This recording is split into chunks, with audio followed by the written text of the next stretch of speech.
The next several months was the most traumatic events that I've ever went through my entire life. And I wouldn't wish the pain or the feeling or the trauma on anyone. Hi guys, this is a part two of the story time of how she found out that her ex-husband was charged with murder. If you did not watch part one, I bet you this part two, I just feel like she went straight to the point and she actually showed us the whole murder case and everything, showed us this picture, everything, what happened. Like this part two was actually the real tea. So you guys, let's watch this video to the end and I'll see you guys at the end of the video. I was married to a man who's serving 45 years in prison for murder, and this is my story, part 6. Once I came home from the hospital from having my second child, the physical abuse started right back up, and this time it was way worse than it was in the beginning. I got my CNA license while I was pregnant with my second daughter so that I could have a decent job and try to support my girls, because I knew that leaving was on the agenda. I just had to figure out the correct time and a way to make it happen. Every job that I would get, he would throw a fit and end up causing me to lose my job from calling in or just quitting altogether because he threw such a fit. By the time summer rolled around, I was very distant with my family just because he didn't want me to have a relationship with them. So I didn't get to see my parents a whole lot, even though we lived less than 10 minutes away. They would show up down at my house and we would spend all day together. But then as soon as they left, I would get the shit beat out of me. Now, don't think for a minute that I just let him out of me, because honey, I right back out of him. This is times whenever I should have left, but I continued to think that I could change him. But we all can clearly see that I did not. Fast forward a couple months later, and I had no phone, no job, no money. I kept finding like white substances, like little powder on the bathroom counter and the kitchen counters. And I would ask him about it and he would say it was drywall dust. And I know, like, I should have immediately knew what it was, but my dumb ass was like, oh yeah, that probably makes sense. Even though we wasn't even like remodeling our house. I don't know. It wasn't until I started finding straws with the white powder that I knew what he was doing. Once he started using drugs, he was always an asshole. Like, he bitched about everything. But the physical abuse sometimes would happen, and sometimes it wouldn't happen for a couple weeks. So it was kind of getting, I don't know, a little bit better and easier to deal with, because he would rather be gone with his buddies off doing God knows what. Now, mind you, whenever he would leave and go places with his buddy, he would take the battery out of my car so that I couldn't go anywhere. Yep, you heard that right. He would physically take the battery out of my car so that I could not leave the house. So, like, Lord forbid if something would have happened to one of the kids, I don't know what I would have did. Even though his family lived close by, knowing that you don't even have transportation when you have a car sitting there was just mind-boggling. And the reason he did that is because he wanted to isolate me from my family, because he knew that I was going to leave him. We both smoked at the time, and whenever he would leave me like 1 or 2 cigarettes for my allowance. And honey, if you smoke, you know 1 or 2 cigarettes for 14, 15 hours don't do shit. Like, I can remember going through the ashtray and digging out little butts that had a little bit left on them. So one day I finally said, okay, I've had enough. Mind you, I've said this 20 times at this point. I pack me a little suitcase and I go to my mom's house, and I'm not even gone for like 5 or 6 hours, and he calls me. He has himself barricaded in the bathroom with a neck, saying that he's going to blow his brains out if I don't take him back. My mom begged me not to go down there and talk to him, because I told him, I said, I'm not taking you back. And he was like, well, will you please come talk to me? You're the only one that makes me feel better. She begged me not to go because she knew what would happen if I did go. I would get right back with him. But what does anyone do that loves a narcissist? We give in. I go down there, and he really is in the bathroom sobbing, like hysterically. Yeah. He promises me that if I will stay with him, he'll go admit himself into the psych ward, 5th floor, whatever you want to call it. So I agree. I'm like, okay, you need some help, because he had like clearly mental illness. I said, okay, if you will promise me that you'll go sign yourself in, then I will move my stuff back in and I will take you to the hospital. he was okay with that. He was like, okay, I will pack a bag. Let's go. Now, mind you, I had left the kids at my mom's house while I went down to check on him because, of course, I didn't want them to see something like this. So we get in the car and we're headed across the road. The hospital that we were going to was probably about 45 minutes away. Well, we passed by the church and the cemetery where he had some family members buried at. And he wanted to stop by the cemetery. So I'm like, okay, no big deal. Well, we pull in. He goes down there, sobs, cries. I give him his space, thinking that, we're going to be all right. I'm going to get him to the hospital and things are going to be better. Nope. He ends up beating the hell out of me, putting me in the vehicle, taking me back to the house and telling me either you go get our kids and you get back here, or me and you are both going to die because my brain's out and yours out. I should have known that he was too big of a coward to actually do it. But of course, whenever your kids are on the line, I was like, okay, I will do whatever you say. I get myself presentable. I let my mom know, hey, we've worked it out. I'm coming to get the kids. She's hysterical, doesn't want to let the girls go, but she knows she doesn't really have any other option. So I pick the kids up. We come back to the house. And the next time I leave will be the last time that I ever left him. I was married to a man who is now serving 45 years in prison for murder. And this is my story, part 7. The next several months was the most traumatic events that I've ever went through my entire life. And I wouldn't wish the pain or the feeling or the trauma on anyone. Not only did the physical abuse get so much worse, but the mental abuse was beyond words of even explaining. This man mentally terrorized me, is the only word that I can use to kind of explain what happened. But he would make me stay up for like days at a time. Like I would try to go to bed and he would come in there and just physically and mentally abuse me.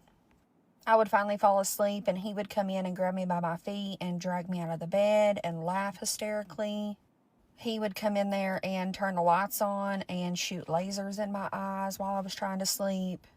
He would bring Nerf guns in and shoot me in the face. This is absolutely disgusting, but he would not take a bath for several days, and he would have his ass cheeks spread apart in my face. He would tell me that I was fat, I was disgusting, my stunk, that no one would ever want me. Now, mind you, I took a fucking shower every day. This man would purposely go 5 or 6 days in a row without showering just to torture me. During this time, I was in such a fight or flight that I didn't hardly eat. I was down to like 120 pounds, and he still made me feel like I was this slob and a fat ass that no one would ever want. And he constantly reminded me of that. He would tell me, you can't leave me. No one wants a single mom with 2 kids. No one wants a stretched out vagina. Like all this just disgusting stuff. I would take the physical abuse any day over the mental abuse that he put me through. And like I said, it would be days without me sleeping. And during the day, he would sleep, but it was almost impossible for me to sleep because I took care of 2 kids. Christmas time rolled around, and my mom had gotten my oldest daughter a little iPad. Well, I had to discreetly download Facebook Messenger onto the tablet so that I could have communication with my family. Because at this point, I knew that I was leaving. I just had to figure out how to go about doing it without this man killing me. A week before I left, we was taking the kids somewhere and we had them loaded up in the car, and I remembered that I had forgotten my wallet inside. So I went back inside to get my wallet, and I guess it took me too long, so he came in after me. Well, whenever he got in there, he accused me of cheating on him. Mind you, I didn't even have a phone. Like I said in the previous video, whenever he left, he would take the battery out of my vehicles to where I couldn't even go anywhere. How am I going to cheat on you whenever I can't leave my house and I don't have a phone? Like, yeah, I had my daughter's iPad to where I could message my family, but I was literally so scared to even do that I would only message them whenever he was gone, and then I would delete the messages and delete the app off of the phone or the tablet. In the midst of us arguing and him thinking that I'm cheating on him, things got very physically, and he pulled out and I just knew like this was my time to go. And he put it to, I cried and I begged him just to do it. Like I was so overwhelmed and exhausted from the mental and physical abuse that I didn't want to be here anymore. I love my daughters so much, but I didn't want them to have to see me go through that anymore. Like, I thought that was my only way out. In the midst of us fighting and arguing and beating each other's ass, I ended up making it into the master bedroom of our house. So whenever I got in there, I knew he was coming for me. So I took a really long dresser and like scooted it in front of the door to where he couldn't get the door open. And like I've said before, we lived in a single wide trailer and our room had the tongue off of the end. So I opened the window and crawled out the window onto the tongue and took off running down the road. I don't really know where I was running to, but I guess I was just trying to get out of there. I was hoping that it would give me enough time to get somewhere, get in the woods or something, to hide long enough before he got the door open and realized that I was gone. My parents only lived a couple miles away, so I was thinking if I could hide from him, then I could come out once he was gone and I could try to make my way to my parents' house, because I knew if I could get there, I could call the police and I could be done with this whole ordeal. How he even knew what direction I ran in honestly shocks me. I don't know if like maybe one of my kids seen me go that way and he asked and they told him. And you got to think they were 5 and 2 whenever I left, so they didn't know any better and really know what was going on. Well, I mean, they knew what was going on, but they were still kids. I could hear his engine roaring coming for me, and I looked back and I seen him flying down the road. Well, he tries to run me over 2 or 3 times, and I kept darting and jumping out of the way. And then finally he stopped the truck, cried, pleaded, begged for me to get in, told me that if I would get in, he would just take me to my mom's house and we could file for a divorce. So I get in the truck, and what does he do instead? He floors it down a curvy road running 100 miles an hour. And he's looking over at me saying, I'm just going to kill us all, kill me, you, and the kids so that none of us have to live apart from each other. All kinds of crazy psychotic things. Until I finally got him calmed down enough to just go back home. This is whenever I started thinking, I have to figure out a plan to leave this man. If I don't, I'm going to leave him in a body bag. A couple of days pass by and he's been on a major high, hasn't slept in days, barely home. And I'm like, okay, this is it. This is my time to shine. So I discreetly pack a bag. I got all my personal hygienes, all the kids' medication, and enough clothes to last 3 or 4 days after I left. Because I knew someone, the police or someone, would come and help me get my stuff. I just wanted to be gone for a few days before I came for that. I messaged my sister off of my daughter's tablet and told her, hey, I'll never forget, it was a Saturday night. My grandma cooks breakfast every Sunday. And I said, hey, pick me up for breakfast tomorrow. Me and the kids are leaving. And she said, are you sure? It had snowed. And I said, yes, I'm sure. They have the roads cleared. Don't pull in my driveway. Just stop in the middle of the road and I will run the kids out and we'll get in the car. That night rolls around and I have everything ready to go. It's hidden. I know what time she's going to be there the next day. I just have to figure out how to get the kids in the car without him knowing that we leave. Well, I'm sleeping and he comes in the room about 2 or 3 o'clock in the morning, and he had tried to cut his own hair. He was blowed away. And there was like a tiny little section in the back of his head that he couldn't reach. And he wanted me to do it. And I told him, I said, nope, this will be the one and only time that I don't do something for you. You can go to the fucking barber shop and look like a moron, because I'm not doing it.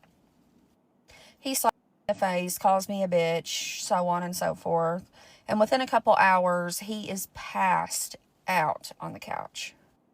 Now, mind you, he hasn't been asleep in days, but I'm absolutely terrified that he's going to wake up.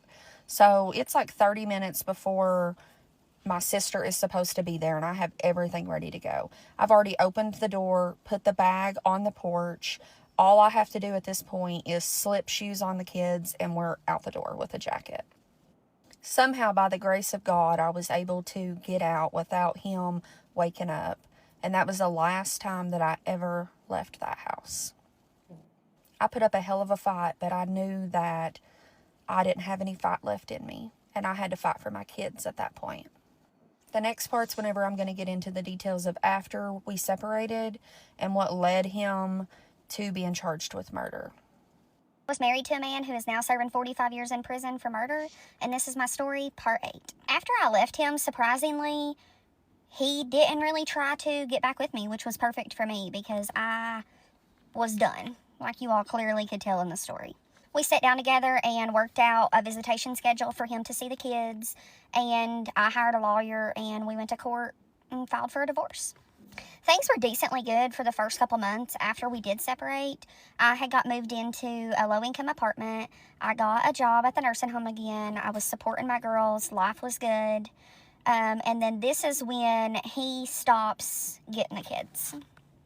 His mom would message and still want to get them, so I would let them go and spend time with her. But it finally came to a point to where I was like, why am I even forfeiting my time when they're not spending time with their dad?